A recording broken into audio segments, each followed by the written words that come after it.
your video from your streaming software to go live. I hit the go live button. Come on, Restream. All right, Restream says excellent connection to YouTube. The excellent Woo! Wait, are we connection. on live right So now? we are just going live right now. So, All right, everybody, man, welcome back to another episode of High School Football Final. Why I say final?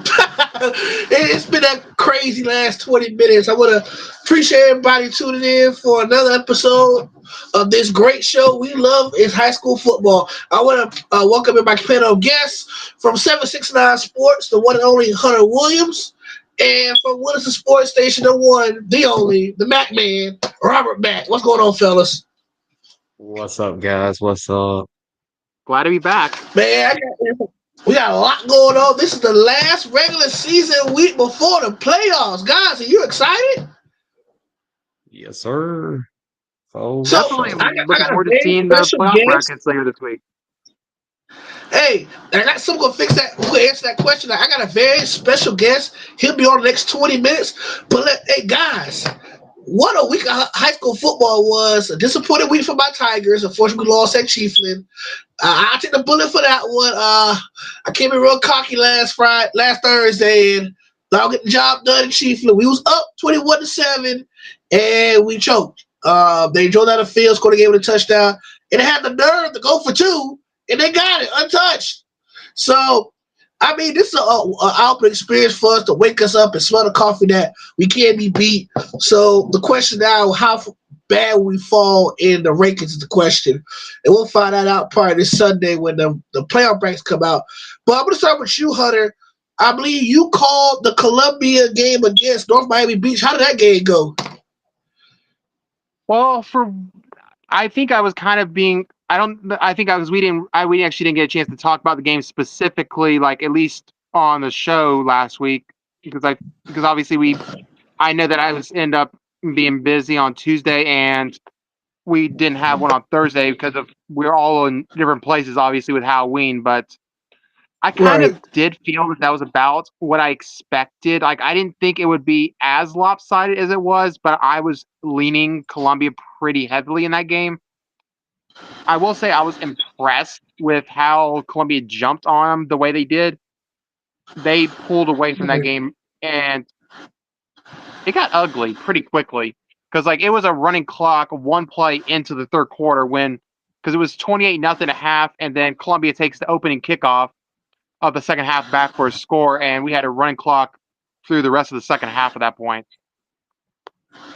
So with that big, y'all took care of business. Y'all won. The final score being 42-0. Does this help y'all chance of making the postseason? I think it actually clinches their spot in the playoffs because it also helped that Lincoln put an absolute beatdown on Rickards, and that put Rickards at 4-6 on the year. I think that that's going to be enough to get Columbia into the playoffs, which will send them in a district rematch with St. Augustine round one over Ooh. there on the coast. You think Now, them Tigers that showed against the Yellow Jackets? I think so. From what I saw with them in the first game, I felt St. Augustine was a good team. They were not unbeatable by any stretch. Columbia actually held St. Augustine scoreless in the second half of that game. So when Really? I look at that matchup, I feel like if Columbia could shore up some of the mistakes and the missed tackles that they had early in that game, I think they have a shot in that game. And for Well, what it's worth, this will actually be if this confirms it, it'll be the sixth playoff matchup between these two schools. Five, like four, like wait, four of those games would have came in the first round of the playoffs too. And well, So, Columbia leads the playoff series with St. Augustine 3-2. okay. But the thing I look at I when I didn't know look at that. this matchup, I think back to the 2011 game the most because there's a lot of similarities between this Columbia team and that one, as well as that St. Augustine team and this one. St. Augustine that year was coming off a trip to the Final Four the year before where they lost to Tampa Jefferson. This year, they're coming off a state runner-up after losing to Mainland. Columbia was the underdog when they went over to St. Augustine that year and won pretty convincingly. I think it was like a 2-possession win for them. I don't know if Columbia pulls that off, but crazier things have happened, and I would not be shocked if Columbia was able to go over there and beat them round 1 of the playoffs.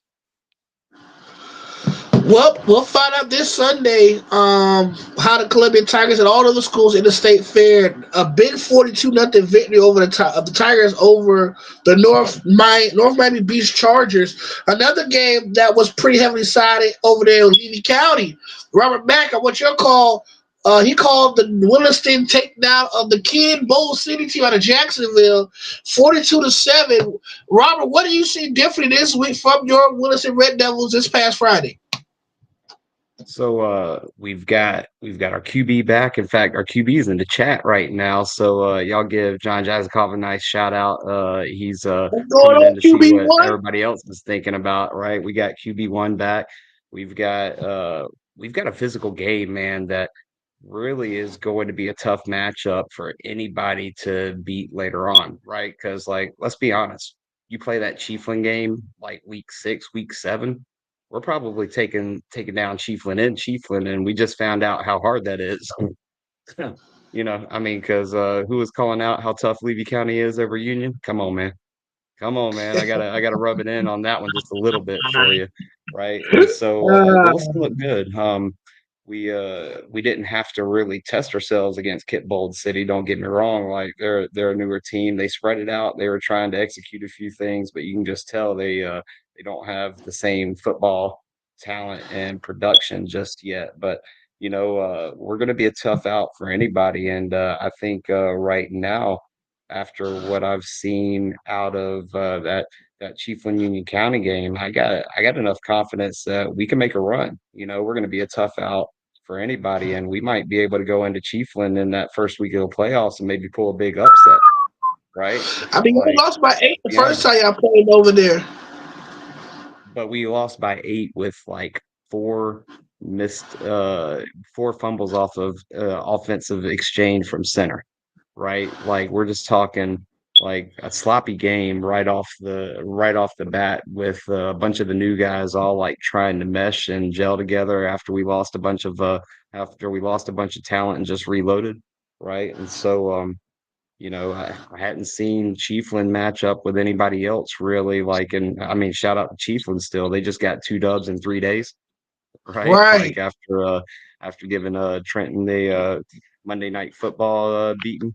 So honestly, I think we can match up with anybody, as well as maybe make a deep run, right?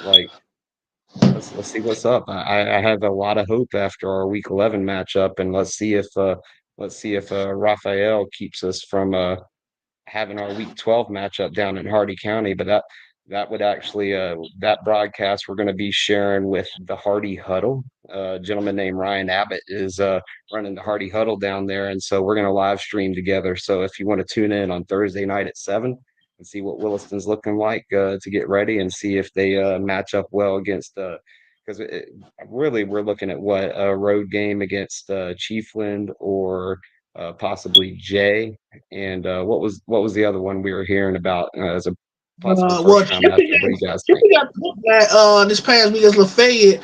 I think the only other good rural Panhandle team would either be Franklin County or maybe Wasilla Christian. Okay, let's see. I'd love to go down and show Wasilla Christian some big boy football.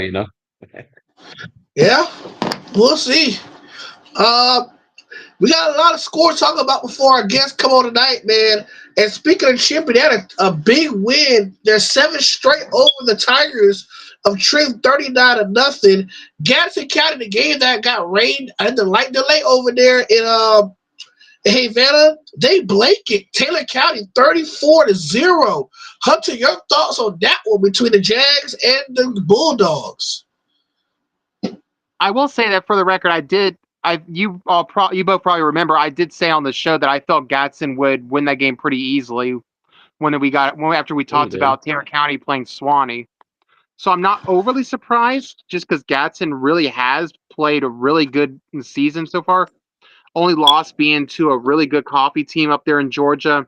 They got a win on Lincoln, obviously. They've got I believe, a win on Florida High also, if I remember correctly.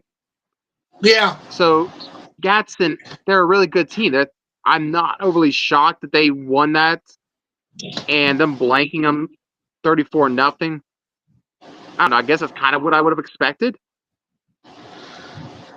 Well, I thought it would be a little bit closer than expected, but I didn't expect this though. I did not expect this. Let's go with some more games from around the area. Newberry knocks on Trinity Cap 37-14. That was never contested. Eastside shuts out GHS 33-0. Dunellen keeping in their hot streak going 28-6 over Baker County. Now this one I want to talk about, fellas. The battle between two teams struggling in North Central Florida, Dixie and Santa Fe down there in Cross City. And I was critical on the Dixie County Bears last week. Robert, you was there. I would say who was the reason Dixie football struggled, but that game was a lot closer than a lot of people anticipated. 26-21 Bears over Santa Fe. Your thoughts on that crazy game down there in Cross City? I'm gonna start with you, Robert. I'm happy to see Dixie County get them another dub, right? Because the area is better with football when you have some of these small rural schools getting dubs, right? Although you kind of hate to see it for Santa Fe because, I mean, they're finishing out 0-10 now, 0-9, right? Why do you want to win it? It's been a rough year for they them. beat Keystone Homecoming. Oh, that's right. That's right. You're right. You're right. So I mean, yeah, really, it's just if Dixie can get going back right, that could really build up the community around there. So I'd feel good for him for it. But I'd love for him to schedule Williston and let Williston go in there and whoop him still too. So you can't win it both ways, right? So no matter how I look at it, proud of the boys getting a win. There in Cross City and everything, especially what all they've been through the past couple years, right? Just it's time, time for them to step up and make some moves. Next game we're talking about Crescent City knocks out Keystone 2010. Swanee over Childs 25-24. North Marion gets beat on the road against Middleburg 26-21. Broncos over the Colts. Orlando Christian Prep falls at Hawthorne 38-7. Branford destroys Hamilton County 39-12. Interlocking in their playoff matchup against the Stanton Prep Blue Devils. They knock off the Blue Devils 36-24, setting up a showdown next week against Bell. That's going to be their next round playoff matchup in the Sunshine Athletic Playoff Conference. Lake Weir, their playoff matchup against Paxton, they lose 22-14. Lafayette, another big win against a rural Panhandle team. They knock off Chipley 48-7. West Nassau, who Hunter we talked very highly about last week when they took care of Fort White. They got beat by Fernie the Beach. What are your thoughts on that one? Fernie with the upset of a West Nassau. That's about it's tough because like some of these teams, like you never really know what to expect. And I do find it a little interesting when you think about it that you only have 4 public schools in Nassau County, and you have 2 of them playing in the FHSAA with Fernandina and West Nassau. Right. Because you have Hilliard that's in 1R, which they're going to be in the bottom half of that bracket. Yeah. For the postseason, and then you have Yulee, who I think is on the outside looking in the playoffs. So really, you're looking, even though these 2 are in the SSAA, they're probably the best 2 teams in that county. So that really was like a county championship game. Yeah, you might say that was part of the early state championship game, in my opinion. I can see that. Go ahead. Sorry about that. No, you're good. Go ahead. Next game we're going to talk about the Village's big win against Mount Dora 27-26. Trent gets their second win of the year on the road against Tenock They win 42-23. Madison County takes care of Lake Minneota 47-7. Taylor County gets their win back Friday 35-20 over McClay. Fort White gets shut out on the road against Fleming Island. What is going on with the Indians of Fort White in the last 7 weeks?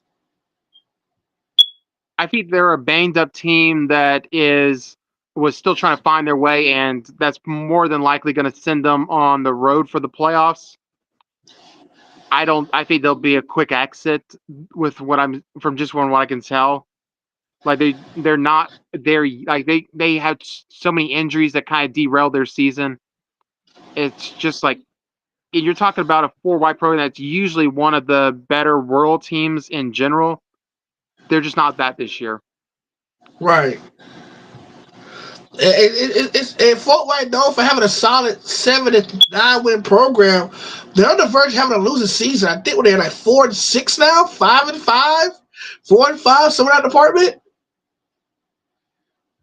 Sounds about right. I'd have to pull it up, but I think they're 4-5 or 5-6. I was one of the two.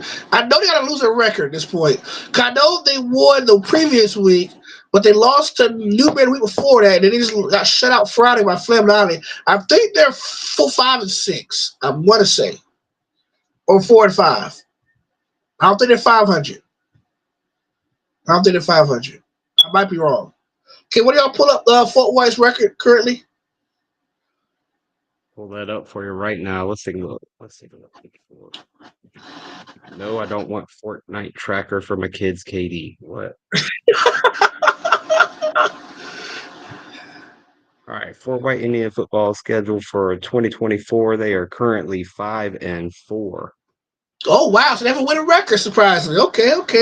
But like Hunter said, I think they're road bound the entire playoffs to where they're at right now. I think they will be going road the rest of the way for the postseason. Right now, they're just looking to see how low, well, not how low seeding is, but where they'll be seeded. I think, me personally, they're like in the middle of the pack. I think like a 7 or 8 out of 16 teams. Which I think.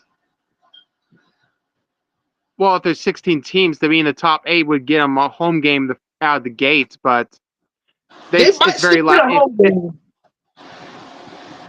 Of course, if you're like a 7 or an 8, you're more than likely round 2. You're going to have to face the one of the top 2 seats. So Yeah. Either Hawthorne or Panther County. possibly, yeah. I think Obviously, we'll probably know more once the brackets come out. We'll have a good idea. I kind of wish they were going to release the reseedings like from standings and stuff for this week, just so we would know going to the last week. But I guess they figured there's not enough teams playing this week to have to do it twice because they're going to have to do it again on Sunday. Well, we'll find out Sunday how things will go. Next thing we're talking about, Williston big win 49-7. Palaca shuts out Father Lopez 60-0. Bellevue falls short of Westport, got their second win of the year 51-27. Oak Hall falls to 4-6. They fall to St. Joe's 52-19. Hilliard lose to Atkinson County out of Pearson, Georgia by 20. PK Young limping down the stretch. They fall to 5-4. They lose to Impact Christian by 23. And Buchholz, I want to talk to you now, Hunter. You was there first hand to see this gritty game between Carter Newman and Buchholz. Buchholz took the W. Yeah, tell us about that. How impressive you was of the Bobcats on Thursday night. Actually, I'm glad we brought this game up because I was really wanting to talk about this game. Because obviously there are several things I'll take away from this. I'll go just like point by point just because like I don't want to forget anything. For one, I definitely want to talk about Cardinal Newman first before I get to Buchholz. I saw a really well-coached, strong defensive team overall with Cardinal Newman. And that quarterback they have, really good athlete, tough as nails. Like I think he got sacked like probably in the second quarter of that game. And I think like a person I was watching the game with someone I had coming up from the Orlando area. And we both thought that he was probably done for the night and could potentially miss several. He might be at risk to miss some playoff games because it looked really bad. They had to get him they got him on the sideline. They checked him out. He probably missed about half the drive. They put him back out there later in that drive, and this is a drive. This was the only drive that Cardinal Newman scored on. They ran every single play. They finished it off with like a probably 12-yard scramble by the quarterback, who just burst right into the end zone for their for only score of the game. Oh But wow! this kid was tough. Like he was, like you could see that he was not 100%. He was limping the entire second half out there on the field, but he just kept playing. He just kept trying to, like, he was giving them a chance to win that game. You know who he reminds me of? Robert. Remember your quarterback last year against Hawthorne that was out there limping last year? Literally on one wheel last Oh, year? yeah. He was. Yeah, That was a tough kid that going out was there a tough against that defense last year. Kept getting made up, but he still kept going out that one wheel. Well, hey, I wanted to let you know you're a special guest that arrived for his 8 Oh, o'clock appointment with us. So, well, hold Charles, on you before wanna we introduce him go, for us? guys. I want to introduce you to the FHSAA Executive Director, my good friend Craig Damon. Welcome to the show, sir. Charles, thank you for having me on, man. Man, Appreciate the invitation. we got a lot to talk about such little time. We appreciate you coming on the show, and really excited for this upcoming postseason. My first question before we get to you, finish up, you Hunter. Uh, what are your thoughts on this upcoming postseason? Super excited about the postseason. We're back to the seven classes. Moved away from the rural and suburban. It's interesting to see the teams compete, seeing who's going to survive and make it to the finals. But very excited about this year's postseason. My first question is this: it's a big mess in rural right now. How would, in your opinion, how would you rate the top six teams in rural right now as it stands? In your I opinion, hadn't been. because the brackets come out Sunday, but from your perspective, because we're a couple of rural guys. I'm a rural fan. Robert's a Williston guy. I know Cummins not Sure. rural, but we're interested to see because you got Union County, you got Chiefland, Madison, and Hawthorne, and then you got Chiefland flirting around the fray. How would you rate those in the power rankings right now going into selection Sunday? And being a former coach, rankings don't mean a thing. It's what you do on the field when the games are That's played. good. So Good. I've Exactly. been a 6-4 team, and we went on a run 2005 and lost to St. Augustine 20-19, and we weren't even ranked in the top 10 at that point in time. So basically, it was 1 point, 2 points away from possibly being a state champion. So to me, the regular season is just a tune up for the postseason to get you ready for games. So if you start paying attention to rankings and listening to people tell you how good you are, you'll be sitting home pretty soon. So my advice or I guess my opinion would be, hey, the best team will show up on December 6th, and we'll see those best two teams playing for the state championship in the villages on December 6th. Robert, Hunter, any questions? Uh, I'll let Robert go first if he has any questions.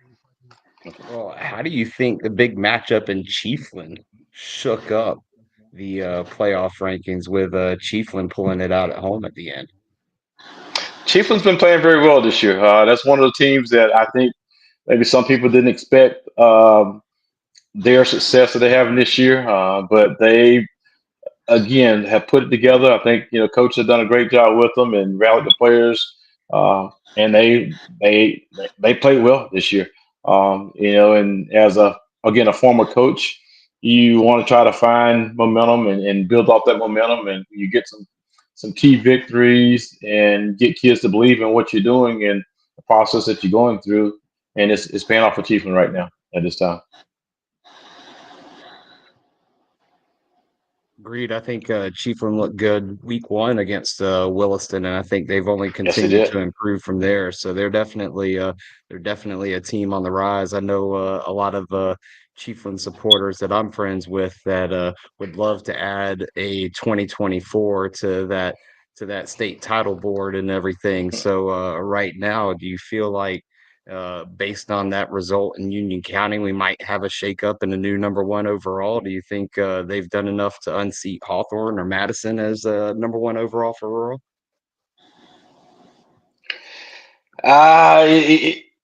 It's hard to say because with the Max Preps rankings, it takes into consideration the strengths of your opponents and their wins and losses and your opponent's opponents. So again, not knowing all of Chiefland's opponents makes it hard to say where they may fall at when the rankings are revealed at the end of this week. But again, I do think coach has done a great job and has them in a position where they're ready to make a name for their own self. They're probably tired of hearing Hawthorne, Madison County, Union County, some of the other schools that for the past 4 or 5 years have been listed there as one of the top 10 programs in the rural classification.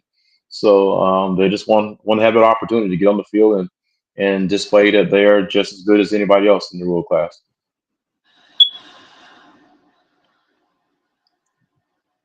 Charles, what you got for him? Because I did have a I got question some now that other we follow-ups I'd love hit on to. that. Well, I know Hunter had a question. Go ahead, Hunter. I have a Charles, couple, but I'll start with the one that is on the topic we're already on. No, go ahead, What? Hunter. It's all you. Say again? Okay, so It's all, from my understanding, the rural side of it, like with the brackets, when it comes out, it'll be 1 through 16 on the top, and then another 1 through 16 on the bottom. Is that the understanding I'm under? Yes, couple of the coaches and some folks in the rural class came to the board early this year and asked to do an experiment where the 1 to 16 will get to actually play for our FHSAA state championship, and wanted to look at the next 16 being in sort of like a B bracket.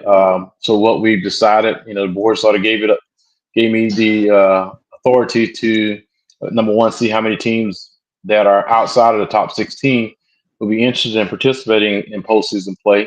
So we've created for this year, we call it the Florida Invitational Tournament. And right now we have at least 12 of the 16, actually 18 other teams that are still in the rural class that's outside the top 16 right now have committed that if they are one of those schools ranked 17 through 34, that they're interested in participating in this tournament. So on December 6th, we'll have a championship game that Friday night for the rural class with schools ranked 1 through 16. The two winners, the two top teams in 1 to 16 playing for the state championship tonight, 7:30. Where we'll also have a game early that day, maybe 12:30, 1 o'clock, where the top two teams from the schools ranked 17 through 32 or whatever those schools are that participates in the Florida Invitational Tournament will play for a tournament champion. So for that second 16 or however many, like, when would that have to be finalized for these teams? Like you said that there's like maybe 12 that have said they would do it. Like if y'all had only like say 11 or 10 that said yes, like how would y'all have to like reshuffle how the bracket is set up at that point? Yeah, that's what we're waiting on. Friday was the deadline for schools to let us know. And as of this weekend, we get 12 that were committed. Our staff were going to get on the phone yesterday, and we had board meeting Sunday, Monday, and then had a big appeal hearing today. So I hadn't had a chance to reach back out to our football administrator to see who has committed. But as of Sunday, when I spoke to him, we did have 12 that were committed. So they were going to seed them and have a 12, at least have a 12-team bracket based on that. A couple teams having buys in those rounds and play a tournament with those 12 teams. But we thought that there may be a chance of getting some more in there. I think some of the ones that were looking like they might be in that outside of the top 16 as far as the rankings were concerned. There was a little hesitation because Marathon down in the Keys who's always qualified for the rural division, but had never participated in the rural division, decided this year that they want to participate in the rural classification for football. So there was a little angst that, if Marathon was the 17th ranked team in the state, which would have been the top ranked team in the Florida Invitational Tournament, of schools having to drive all the way down to Marathon for a home game, for a game against them, and just not necessarily being able to afford the cost of it for travel to go down the marathon to play a contest. So um, that was, I think, some angst with some of our schools, but Marathon, at least as of Saturday, they said they were not interested in participating in the Florida Invitational Tournament. So, with that in mind, there may be some other schools that originally said no that may want to pop back in just because they thought of having to travel down the marathon and the cost it would take for some of our schools that are in the Panhandle area to make that trip. Down that trip might not even be, something that's a reality. Okay. So here's my thing, Craig, Mr. Damon. So the top 16 are qualified for the Florida State playoff, and the bottom 16 will be qualified for the tournament. Correct? It'd be a Florida Invitational Tournament, something similar to the NCAA in basketball, and then the NIT tournament. Okay. And it's So like again, the board member that brought that forth, again, Bobby Johns. He's been in our rule class for a while, and Mr. Rich Finlayson, he's the headmaster, but serves on our board too as well. Just as a thought for something possibly for all of our classifications that could work, where we've lost some schools to that chose to go independent because they felt they possibly couldn't compete, but at least the kids could feel they could play for something. So it was yeah. an experiment that we were trying with the rule division because the rule division is different than the 1A through 7A where they don't have a district and don't have required district contests. So it gave us the opportunity to take a look at something different to see if that might be something that we could implement in the future, maybe with all of our team sports and in all of our classes. So I'm gonna read you the Max Press version of the Royal Classification 1 through 16. These came out the 5th, which was today. I'm gonna start with number 16. So the team on the outside looking in right now, you got Osceola Christian at 18 at 10-0. You got Baker at 22, Franklin County at 6-4 at 24. You got Dixie at 4-6. But the top 16, you got Moorhaven at 16, Shipley at 15, Holmes County at 14, Wildwood at 3-6 at 13, Fort Meade at number 12 at 2-6, Cottonelle 9-0 at 11. You got Bluntstown 10, J9, Lafayette 8, Fort White 7, Williston 6, Pahokee 5, Chief Adjuster 4, Union County 3, Madison 2, and then Hawthorne 1. With teams such as Fort Meade and Wildwood, would you still consider them a playoff team despite 2 wins and 3 wins respectively? Just knowing Wildwood, because I know their schedule will probably a little bit better than I know for the other schools' schedule. Wildwood's tough, and they play some pretty tough teams. I mean, playing a team like South Something that's in their county, and some of the other teams that they field on their schedule. It does the Max Preps rankings does reward you for playing a difficult schedule because again, when you're thinking about your opponent's opponents and your opponent's record, those things come into place, and it does help you in as far as your rankings are concerned. I know you're talking about the Max Preps rankings. Max Preps rankings, just because a lot of folks have asked this question, is we're saying that we're taking Max Preps rankings as they are and using those this year, where previous years we did not include the margin of victory, and this year we include the margin of victory in the FHSAA rankings. But there's a difference in, I've gotten this question 1,000 times. The Max Preps rankings has us ranked 5th, but the Florida High School Athletic Association rankings have us ranked like 14th or something. I thought they were supposed to mirror each other. Well, they do. The part of it is that the rankings you see on Max Preps does not include forfeits. So if there's any forfeits, it wipes it out like it was a no game. So that's a huge part of it. And a lot of folks look at it, well, I only had one forfeit. Well, okay, what about your opponents? Did they have any forfeits? What about your opponents' opponents? Did they have forfeits? So that trickle down effect, it plays a huge part in it because, again, if a forfeit shows up on the schedule, it goes in as a no game. So it doesn't show up as a loss on one school side or a win on the other school side. It's like a no game, and that has impacted, where the Max Preps rankings does not match up with the FHSA rankings. Also, another important thing with the Max Preps rankings is that it projects how school will finish the season. So finish the season, finish the playoffs. So when they're looking at rankings, you might be 2-6, but they think the rest of your schedule that you're gonna win 3 or 4 more games, and their ranking is based on them predicting how you will finish up your season. Well, our ranking, FHSA rankings, is based on the games that you have played currently at that Okay. point in time. So that's So a huge misconception that people are like, oh, well, why the ranking? They're not matched up. I thought it was going to match up. Well, usually they won't match up or even be close until the end because, again, their rankings is, and football is the only sport that their rankings do it, and the rest of sports is based on the actual games you played, where the Max Preps rankings, it projects how you're going to finish the year and how your opponents are going to finish the year. And all those things take adding to that ranking that comes out. And again, sometimes it frustrates coaches like, I thought we were this, so I thought I could figure it out, and you can't. so pretty much Max Preps is kind of like a predicted ending of how you think of the finish, while the FSAA is based on facts of where you is right now compared to Where where you're you gonna be at played, the yes, end. yes, correct. It's the Okay. games that you actually played, and it includes the forfeits. Where Okay. Max Preps is predicting and does not include forfeits. So do you think Which one would y'all exactly are we possibly be using? are My still bad. a Christian for Fort Meade or a Wildwood team? Hang on, CJ. I think someone asked. We're using the FHSA rankings, so what you will see this week at the bracket release, whenever we put it out, it will be based on the FHSA rankings. Okay. That was my clarification. I was like, wait, I thought we were using Yep. FHSA and we talked.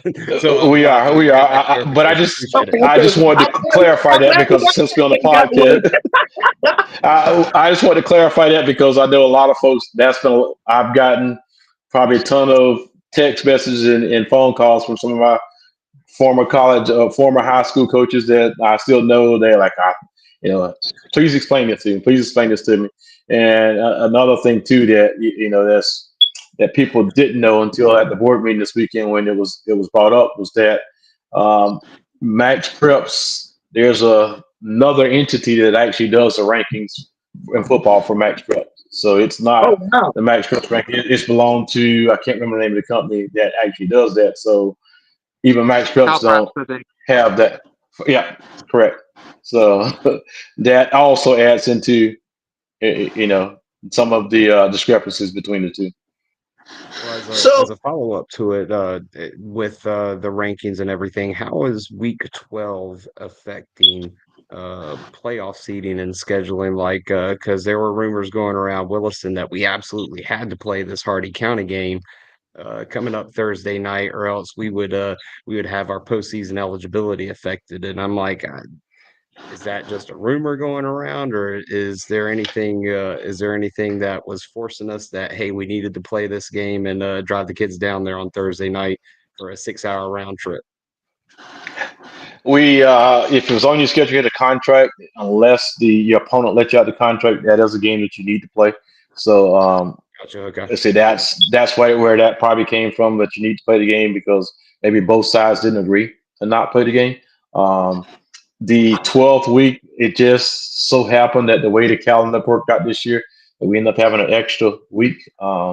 It was built in towards the end where the rural division is actually playing their championships on the first week of December. But this year, due to the calendar, we had that extra week. So glad we did have that in.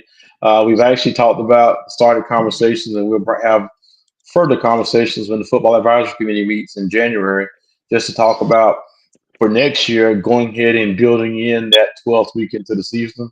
And so you got 12 weeks to play 10 games, basically, and probably having week 12 as a common bye week for everyone, just knowing we all live in the state of Florida and there's going to be lightning at some point in time during the season. We're going to either have a lightning delay or that game get postponed to a different date. And the past few years, we've had hurricanes that have impacted our state pretty impactful. So if we have the capabilities of having that extra week in there, and since schedules are already set and weeks scheduled for teams to play each other, week 12 could be a common week where we could use it for, hey, if I miss that game sometime during the season, I know I have week 12 that we can make it up. So it's not trying to minimize the number of teams that having to play 3 games in like 8 days because that's not safe for kids. So I was I have a thinking, question actually a person in my comment section. Keisha Need asks, so what about schools like Hawthorne who did get a full could get a full schedule because teams won't schedule them? How would you affect schools like those who teams won't play them compared to teams that have full schedule teams who did play them? And that's one of the difficult things about the rural division, because the rural class does not have districts, so there are no required games. It leaves a school to go and find 10 games on their own. And with Hawthorne's success over the past 4 5 years, a lot of schools don't want to play them. I mean, if you're a smaller school, you probably can't compete with them. But if you're a bigger school, if you beat them, you're supposed to beat the smaller school. But if you lose to them, then it's hard to embarrass. So it's I can understand Hawthorne's situation of being having struggling to complete a regular season schedule, or but I have to travel all over the state to play games. But that's something that sort of comes along when you have the success that they've had there over the years. And Coach Ingham does a great job with the team there, and he's kept it going. It's not hadn't been a 1 year deal. He's been back 3 4 years in a row, and it looks like they're headed that way again. have they So ever discussed the idea of like having like a round robin setup for like say like for rural? Because obviously with rural not having any set games, but having maybe like a round robin for the entire class where teams within a certain radius would just alternate a few games every year. There's been some talk with in the football advisory committee, and actually it was something that we even brought up a couple times when we were looking at classification, was having no districts for anyone, and maybe looking at putting teams in a region and have you play so many teams out of your region. So schools of the same side in a region, all right, you need to play at least. I don't care who you play, but you got to play so many teams that are within your region, and possibly try to help out. And when we looked at, back in a year ago, we're looking at this classification cycle for this year, back last December, and trying to figure out which way we were going to go. One of the things we proposed was to go, no districts. Well, districts, but not requiring district play during the regular season like we do for all other team sports. I mean, basketball, baseball, softball, volleyball, they are all in districts, but they're not, in the bigger classes, but they're not required to play a district schedule in the regular season. So the thought with that was Hawthorne has a great basketball team. I know Wildwood has a great basketball team, and they seem to be able to schedule 25 games. So, without missing a beat, yeah, they play some tough competition. But again, with them, those sports, you have the district tournament at the end that sort of helps propels who goes to the playoffs. But I do think we need to be a little bit more creative in the state of Florida to try to help out the Hawthorns and possibly the Buholts and other schools that have been successful on a year in year out basis. Williston's that scheduling 10 games is sometimes a little tough because of your success, and it makes you don't end up with a 10-0 season or a 9-1 season just because you're playing a couple of schools that are probably 2 or 3 times your size or 4 times your size, just to fill out a schedule.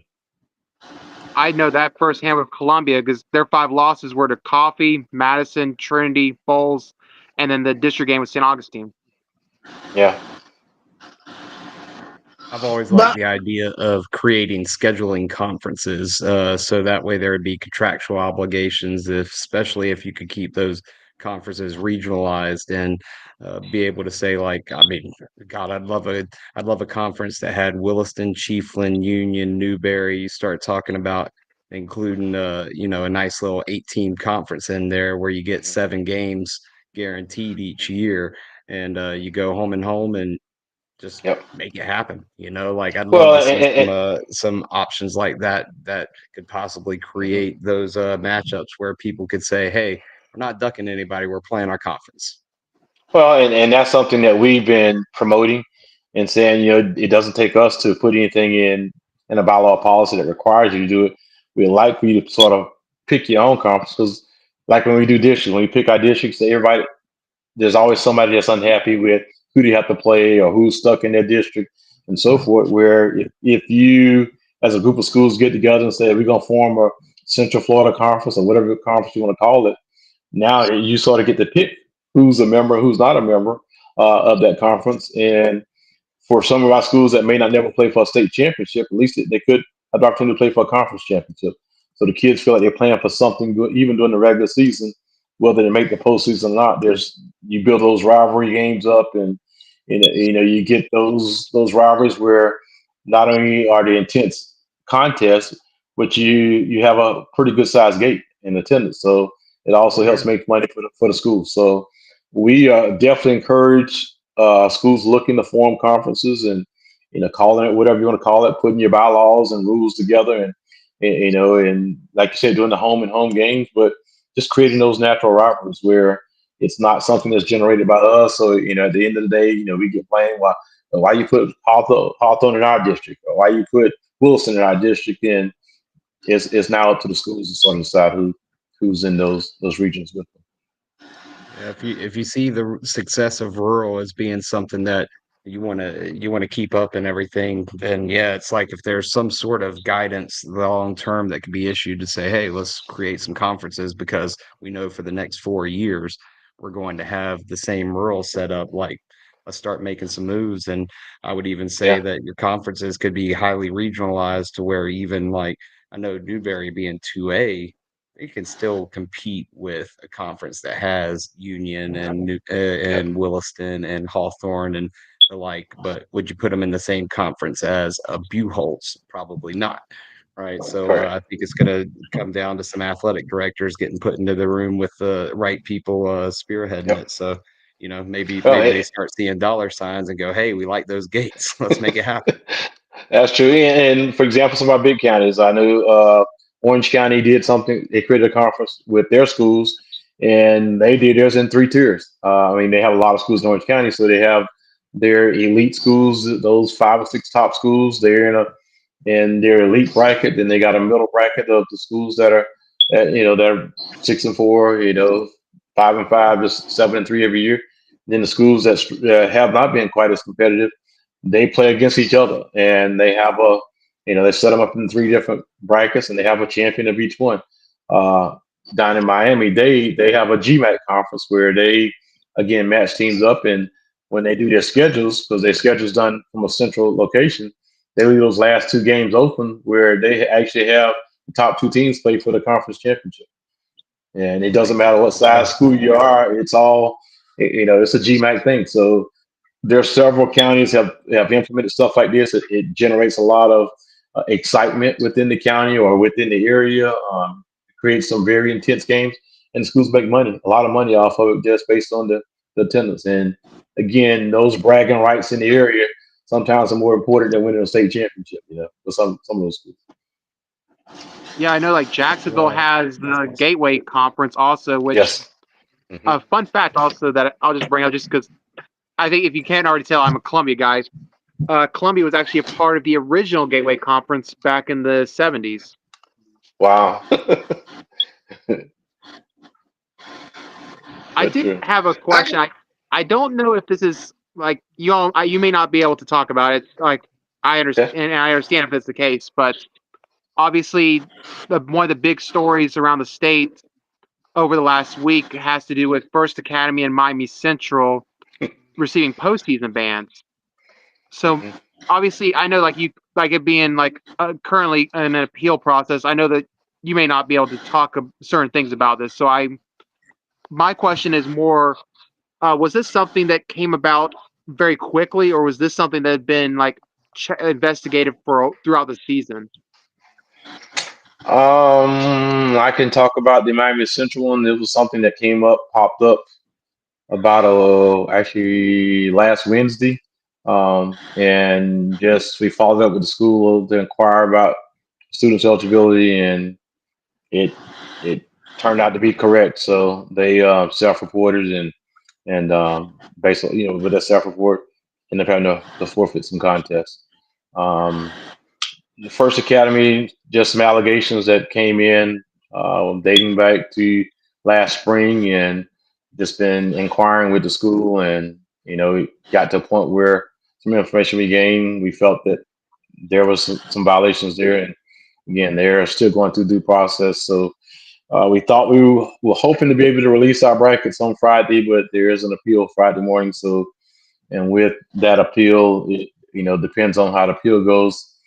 It could impact not just your school, but it could impact other schools that were their opponents, and then their opponents' opponents. So our brackets probably will be released either late Friday night or sometime on Saturday, just because we have to let that due process run its course before anything's put in place. Because again, with the ranking system, before it was just district champion, district run up, it only impacted that district, so to speak. Well, now with rankings and with every game counting and the opponents counting, it won't just be 1A that could be impacted, but it could be any of the opponents. Depends on what classification they were in, and the opponents. So it could have an impact on all of our brackets. When is the selection show set for anyway? We were hoping to do it on Friday so that coaches could. Our plan was, that's why we said, having all games done by Thursday, so that we can go in and make sure all check. We were actually starting to check schedules to make sure all results were in and so forth. And then we had appeals this week. I had one today, and was one Friday morning. So depends on how the appeal goes Friday, and if there's any injunctions or anything that may be done. Um, I will find out for sure tomorrow from staff, but my guess would be probably on Saturday, just because I think when we put the appeals in, if there's forfeits, the forfeits takes a little bit longer because we got to call max preps, in which we've already been prepping them, that there could be forfeits that need to be included in the system when the computer runs its rankings for us, that need to be to impact our rankings. So we're going to try to get them out as soon as possible. I think the plan is hopefully with Mr. Lindeman, if we can get her a timetable from Max Preps that once we put everything in and we sure that it's in, how quickly they can turn it around with the system. And probably will post an estimate time of when the actual bracket release show will be. But again, as a former football coach, I know some coaches meet on Saturdays, so our goal is try to get the information out as quickly as we can, because we know that coaches meetings and preparation for next week, for some coaches start on Saturday, others on Sunday, and just trying to be as timely and efficient with this to get the information out as possible. Yeah, and obviously speaking of the playoffs and stuff, with the state championship, we that was announced a few weeks back that was going to be at Pitbull Stadium down in Fort Lauderdale, which I know they just christened the name very in the last 12 months. But Yes. my question is also like, I know last year when they had the games in Tallahassee, they actually had the broadcast of the game on a state TV network. Is there any talk about returning that again with the game in Fort Lauderdale, or was that just a one-time thing? We are working on that. The last year, Bally was able to come in and do it for us in Tallahassee, and it was broadcast all over the whole state, because Bally has a pretty good wide coverage of the state of Florida. This year, we reached back out to them, hoping that we could get it done. I think Bally is going through a transition with a different company. I've heard that it's like FanDuel, which sort of deals with the online gambling and so forth. So not sure if that's going to even be an option for us this year. However, we have reached out to the National Federation Network. I know they've live streamed in the past, but we're trying to see. And I think they're making steps to try to get a TV production crew at both games, both weekends, so that it can be broadcast on TV as well. The issue is that we were banking on Valley being returning again, because they did an excellent job last year. I mean, I did only got great compliments about how professional games looked. You could see the first down marker, the stuff on the field, and the commentary was very good. So we were super excited about that opportunity we had last year, and was hoping that it could be something moving forward that we've provided for football for every year. However, in this world of mergers and transitions and so forth, Doesn't look like that's going to happen. So we talked with the network. The network is scrambling to get a broadcast truck. They're definitely going to live stream it, but since we were able to broadcast it last year on TV, and that's sort of expectations that we have as far as what we expect from our football finals moving forward. They're trying to do their best to put their best foot forward to make sure we have the same quality that we had last year and moving forward. So I was on the phone with one of their vice presidents today, having a conversation, and they are trying to put together everything they can to make sure that we do have a broadcast and are able to have something similar to what we had last year. All right. Wow. Wow, that's a lot of information we got tonight. I can tell you that for sure. That's awesome, man. So, all right, Appreciate you. man. We appreciate you coming on, Mr. Craig, Mr. Damon.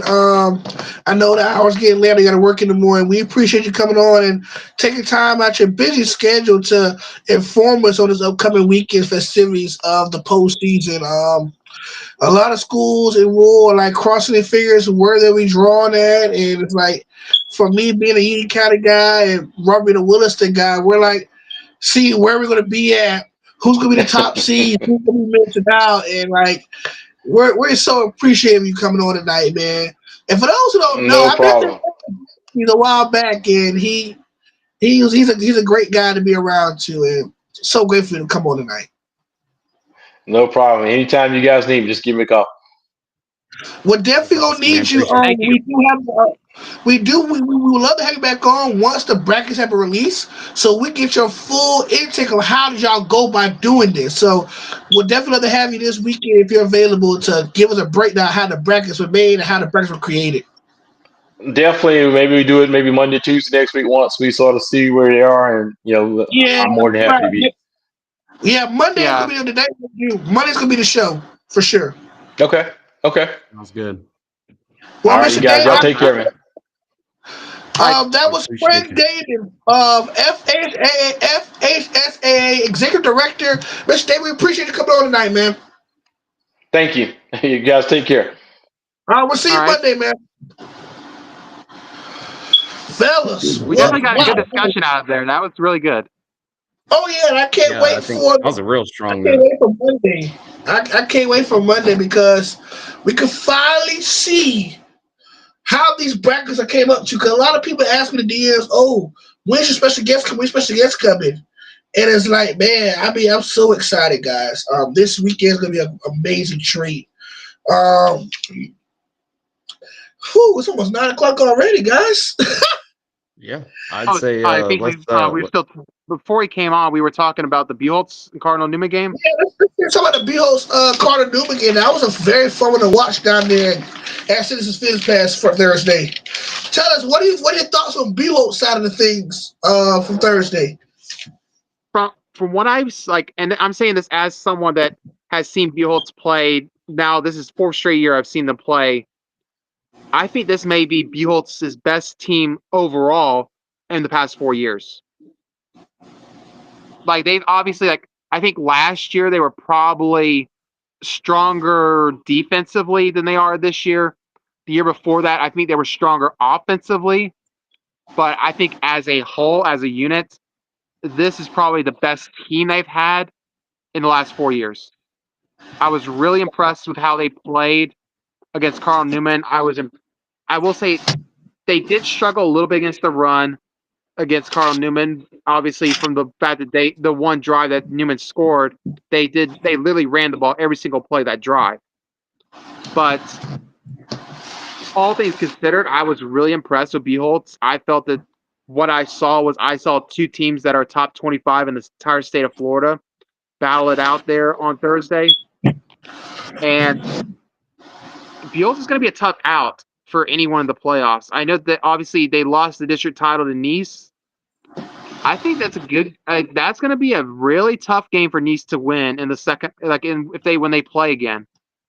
But I think those might be the best two teams in that region, Buholtz and Nice. And I think we talked a little bit about 6A. I would say the Armwood's probably the best team in 6A, but I would put Buchholz and Nice not that far behind them. Whew. Man, all this football getting more and more excited for these playoff brackets to come out.